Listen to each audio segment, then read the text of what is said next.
Transport Minister Popo Peters has announced the interim board of the Passenger Rail Agency of South Africa. Well, Nazir Ali, former CEO of the South African National Roads Agency, will be heading the new board. Other board members include union boss Frans Baleni, former Transport Department spokesman Tiane Rekhoto, Xolile George, as well as a representative from the National Treasury. Minister defended her decision to dissolve the board, citing irregular expenditure under their watch. Well, former PRASA chairman Popo Molefe joins us now on the line. Mr. Molefe, thank you so much for joining us yet again right here on AN7. Now, how do you see the minister's announcement of an interim board and that of dissolving the entire branch?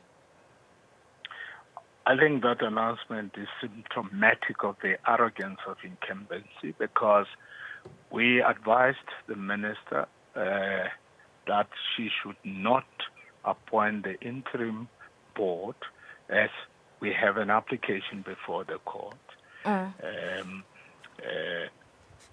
Nor should she do anything that purports to substitute the directors that she purported to have removed from office.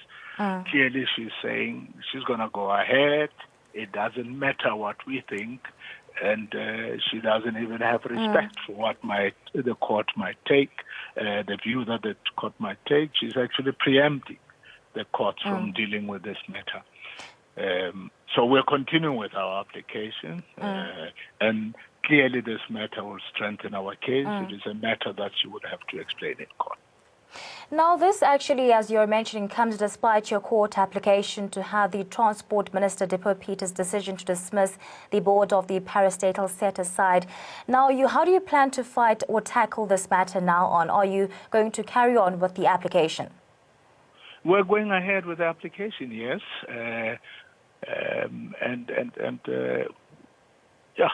We are going ahead, and we have further written to her, arising out of the media statement that we have. We have seen the press briefing that she gave, and to advise her that actually her actions might well be bordering on unlawfulness. Now, just talk us through exactly what it is that you are seeking from the court and the outcome that you are hoping for in this regard.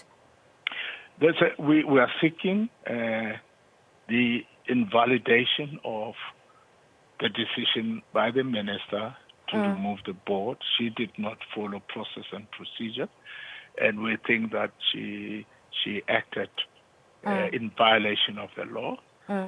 But we also want to establish the rule of law in this country, that those who are in authority should not be allowed to act in impunity in violation of the Constitution that they're supposed to be the custodians of. Now, there has been allegations that the ANC is quite reluctant to reveal those that are corrupt, and the minister today just challenged you to name those individuals you deem corrupt. Now, what's your response towards this? No, but what has this got to do with the ANC? We are investigating. Whoever is corrupt will be revealed in the applications before the court. We have a case for the first week of May, the other one the first week of June.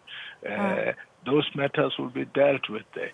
And we have given extensive information to the Hawks in respect of the matters that are before the court, which they are required to investigate further. And now Mr. Montana has also made claims that you might gain financially from the investigation by the Werksman's attorneys into the tenant fraud at PRASA. What do you have to say about this, your response towards this? Well, the first point I must make is that I'm not gaining anything from anybody relating to the investigations, but I don't want to debate the issues of PRASA, of Montana. Safe to say that is an absolute lie, and in any event, we're going to hold him to account for all these allegations, which are fundamentally defamatory. We're going to deal with it at the appropriate time. and on an appropriate platform. Now, with regard to reports that you have said that you only found out about his dismissal following a meeting with Deputy Secretary Ms. Duarte, when a colleague has actually informed you, can you please elaborate on this? I can't hear you. Just to repeat that, with regards to what you have said, that you only found out about his dismissal following a meeting with the Deputy Secretary Ms. Duarte when a colleague had informed you. Can you perhaps elaborate on this? I don't know why your sound is not so clear. You say I heard from the secretary. Which secretary? Just to repeat that for you again, and I hope that you can hear me this time around, with regards to reports that you have said that you only found out about the dismissal following the meeting with Deputy Secretary General Jessie Duarte when a colleague had informed you about this. Can you elaborate on what you had said there? What I have said where? With regards to the reports that you have actually... Let's be clear, because we must not confuse this thing with my discussion with the Deputy Secretary General. Ask me, when did I first hear that I've been dismissed and who did I hear it from? It has got nothing to do with the Deputy Secretary General. I heard as I was driving from my meeting at Luthuli House. And I heard from the directors who were appearing before the PCOT, Parliamentary Committee on Transport, that I was no longer the chairman because an announcement was made in Parliament and that they were given letters. At that stage, I had not received my letter. I phoned the AG's acting DG, and my letter only came after 9 at night on that day. Yeah. And lastly, Mr. Molefe, before I let you go, just share your comments on the members of the new interim board which has been elected. What's your reaction towards the names which have been announced? I don't want to comment on any individual name. Obviously, it's a prerogative of those who appointed them. I know a couple of those people, but I don't want to discuss their merits, the merits of any one of them. Yeah. Also, thank you so much for speaking to us yet again. That was the former PRASA chairman, Mr. Popo Molefe, on the PRASA matters after the briefing by the Transport Minister, Popo Peters, which took place this afternoon.